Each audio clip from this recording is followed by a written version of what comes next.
तस्लीम रवानी साहब मैं आ रहा हूं, एक एक करके बात करते हैं सर। मोहम्मद अदीब मैं आपको लाना चाहूंगा। मोहम्मद अदीब, जो बात तस्लीम रहमानी कह रहे हैं, मैं इस बात को अगर मान भी ले कि बहुत सारे एनकाउंटर्स हैं जिस पर सवाल उठा, बहुत सारी चीजें हैं जिसके ऊपर जांच होनी चाहिए, लेकिन जब मुद्दा नेशनल सिक्योरिटी का आता है मोहम्मद अदीब, तो क्या उस पर सियासत करनी चाहिए? मेरा पहला सवाल आपसे।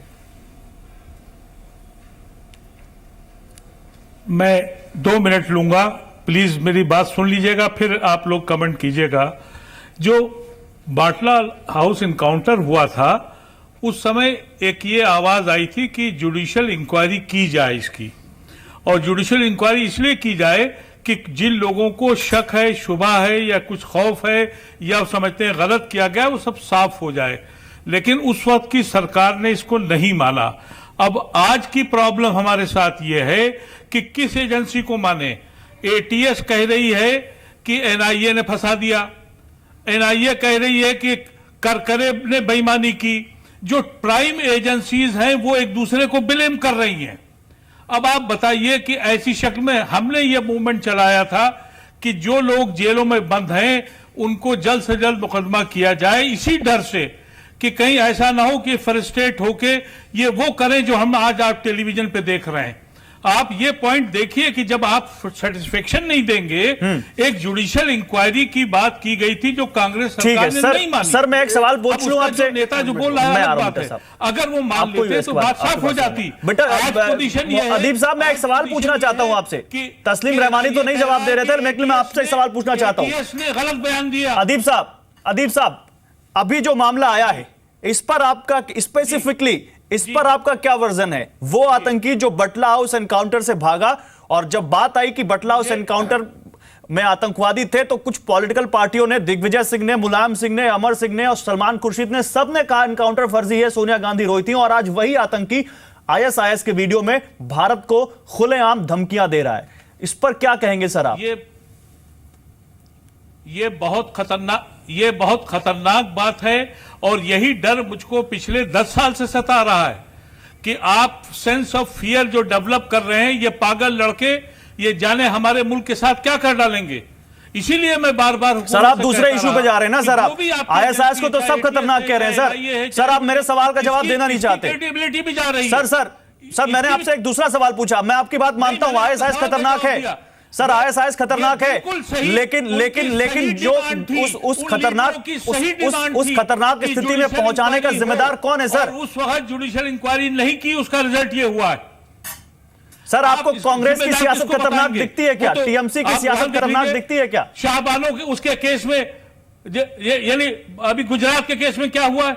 इसलिए जहां कोई कह रहा है कि आतंकवादी थी, दूसरा कह रहा है मिस्किन थी, आपकी एजेंसी कह रही, किसको मान ले? इसीलिए कहता हूं कि हर चीज का जुडिशियल इंक्वायरी के जरिए, या क्योंकि अब हमारी जो एजेंसीज हैं जो अनफॉर्चुनेट है कि जो हमारी साहब आपके पास भी वो अब उनकी क्रेडिबिलिटी जीरो हो गई है। हुकूमत के साथ फैसले करते हैं वो। चलिए, अगर ये बात चलिए होती, मैं समझता हूं। आपने एक मामला उठाया इशरत जहां का, उस पर भी कांग्रेस पर सवाल उठ गया, लेकिन आज हम उस पर डिबेट नहीं करेंगे। हम उस पर डिबेट, हम पहले रूलिंग पार्टी का एक वर्जन ले लेते हैं। आपने गंभीर आरोप लगाए देश की एजेंसियों पर। दिनेश शर्मा, मैं आपके पास आऊंगा, सबसे आखिरी में आपके पास इसलिए आ रहा हूं क्योंकि आप रूलिंग पार्टी हैं और आपके ऊपर जिम्मेदारी ज्यादा है। जवाब अब आप दीजिए, जो मोहम्मद अदीब सवाल उठा रहे हैं, जवाब आप ये दीजिए कि कैसे ये सारा मामला जिस तरह से किया गया, और आप उस एक रूलिंग पार्टी, आपके ऊपर जिम्मेदारी ज्यादा है, क्या वाकई देश की एजेंसीज पर सवाल उठते हैं, या ये आपको ही लगता है कि नेशनल सिक्योरिटी के मुद्दे पर कंप्रोमाइज किया गया? क्या लगता है आपको? देखिए मुझे लगता है कि राष्ट्रीय सुरक्षा के प्रश्न पर पिछली सरकार ने जहां पर एक राजनीतिक स्वार्थपरता से उसको खिलवाड़ किया उसमें, और उन्होंने उसको हिंदू टेरर और मुस्लिम टेरर के रूप में परिवर्तित कर दिया, और उन्होंने नया मालेगांव और समझौता एक्सप्रेस करके एक दूसरी तरफ उसको डाइवर्ट किया। और बटला कांड में जिस शहीद के लिए लोगों को रोना चाहिए था, सलमान खुर्शीद जी ऐसे लोग कहते हैं कि सोनिया जी रात भर रोई। अब क्या आज ये सिद्ध हो गया कि वो जो 2 आतंकी वहां पर पकड़े गए आईएसआईएस वाले, तो क्या आज वो मोहनचंद शर्मा के लिए रोएंगे? प्रश्न ये उठता है कि दिग्विजय सिंह जी आज कह रहे हैं कि आज भी मैं इस बात पे अड़ा हूं कि वो इनकाउंटर फर्जी था। अगर इनकाउंटर फर्जी था तो ये जो आतंकी वहां पर आज दिखाई पड़ा है, ये कौन है? आज ये प्रश्न उठ रहा है कि हम वोट की राजनीति के लिए जो तुष्टीकरण के तौर पर हम वोट लाना चाहते हैं और वोट बैंक में हम ये तुरंत डाइवर्ट करते हैं। जो तथाकथित जो धर्मनिरपेक्ष ताकतें हैं वो सीधे से एक आरोप लगा देंगे, यार आतंकी होता है, ना वो हिंदू होता है ना मुसलमान होता है। बिट्टा साहब सही कह रहे थे, लेकिन आप जहां अगर किसी आतंकी पे अगर वो दुर्भाग्य से वो मुस्लिम निकल गया और उसको लोग बोलते हैं तो तुरंत कहते हैं बीजेपी वाले सांप्रदायिकता है। कहीं इज्जत जहां ऐसी लोगों को बिहार की बेटी को एक नेता बता देते हैं, कहीं वो जो है दिग्विजय सिंह जाके कह देते हैं कि ये सारा का सारा झूठ है और आजमगढ़ घर में चले जाते हैं, पुरस्कार देने पहुंच जाते हैं। ठीक है, चरण सिंह साहब गंभीर सवाल है आपके ऊपर, सीरियस एलिगेशन राष्ट्रद्रोह की श्रेणी में आता है। ठीक है दिनेश शर्मा ठीक है, आ रहा हूं अदीप साहब आपके पास आ रहा हूं, लेकिन चरण सिंह सापरा गंभीर सवाल, इशरत जहां पर भी आपके ऊपर सवाल उठ गए। नहीं, चरण सिंह सापरा सवाल सुन लीजिए, बहुत गंभीर सवाल है। इशरत जहां के मामले में आप पर सवाल उठ गए सर, बाटला उसमें आज फिर आपके ऊपर सवाल उठ गए। सोनिया गांधी ने आंसू बहाए उन आतंकवादियों के लिए जो देश के खिलाफ काम कर रहे थे। ऐसा क्यों हो रहा है बार बार कि आप पर ही नेशनल सिक्योरिटी के मुद्दे को लेकर आप सवालों के घेरे में आ जाते हैं? चरण सिंह सापरा, देखिए, सवाल हर रूलिंग पार्टी पे उठते हैं। आज भारतीय जनता पार्टी पे भी सवाल उठ रहे हैं कि हेमंत करकरे ने जो शहीद हुआ इस देश के लिए, उस हेमंत करकरे ने क्या जो मालेगांव की जो इन्वेस्टिगेशन थी, क्या वो गलत की है? क्या उसने अपनी जान देश के लिए नहीं दी है?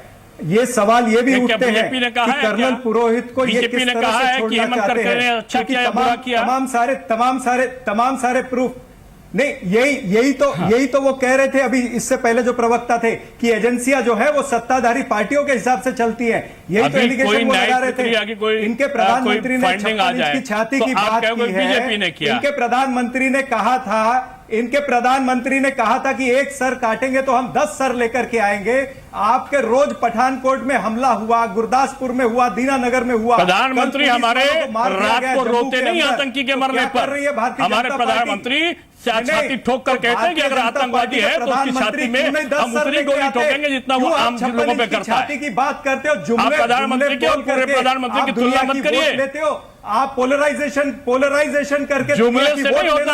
आतंकी के घर में जाकर उसको प्रेशर देने से देश की राजनीति नहीं चला करती। आपके घर में देश में जब देश की सुरक्षा का प्रश्न आता है, ठीक है, दिनेश शर्मा आ रहा हूं आपके पास। दिनेश शर्मा ठीक है, और भी पैनलिस्ट है उनसे भी सवाल लेना मुझे, लेकिन चरण सिंह सापरा एक बात बताइए। चरण सिंह सापरा सवाल सुन लीजिए। चरण सिंह सापरा, अगर बीजेपी कुछ गलत कर रही तो कांग्रेस उसका जवाब गलती से ही देगी क्या? अगर बीजेपी नेशनल सिक्योरिटी, जैसा कि आप कह रहे हैं कि अगर वो नेशनल सिक्योरिटी से खिलवाड़ करने का अगर वो कुछ करते हैं तो क्या आप भी नेशनल सिक्योरिटी से खिलवाड़ करेंगे क्या सर? क्या आपकी जिम्मेदारी नहीं बनती इस देश की राष्ट्रीय सुरक्षा के प्रति? मैं ये कह रहा हूं, क्या आपके लीडर्स को इस देश की नेशनल सिक्योरिटी का कोई भान नहीं है सर? आप मेरी बात 30 सेकंड ध्यान से सुनिए। मालेगांव ब्लास्ट के अंदर रोहिणी सेलियन ने पहले कहा कि मुझे एनआईए का एक उच्च अधिकारी का प्रेशर है कि इसमें स्लो जाना चाहिए। उसके बाद में एनआईए के विटनेस बदलते हैं, उसके बाद में 164 सीआरपीसी में विटनेस बदलते हैं। उसके बाद में यह कहा जाता है कि वो मोटरसाइकिल जिसमें बम प्लांट गया, वो मोटरसाइकिल साध्वी प्रज्ञा के नाम से था, लेकिन उसको वापर रहा था कल संग्रह कहाँ है? कल संग्रह को तो आज तक पकड़ा ही नहीं गया। 2 साल हो गए बीजेपी की सरकार है, उन्होंने कल संग्रह को पकड़ा। किस तरह से ये इन्वेस्टिगेशन चल रही है? आपकी बात के बिल्कुल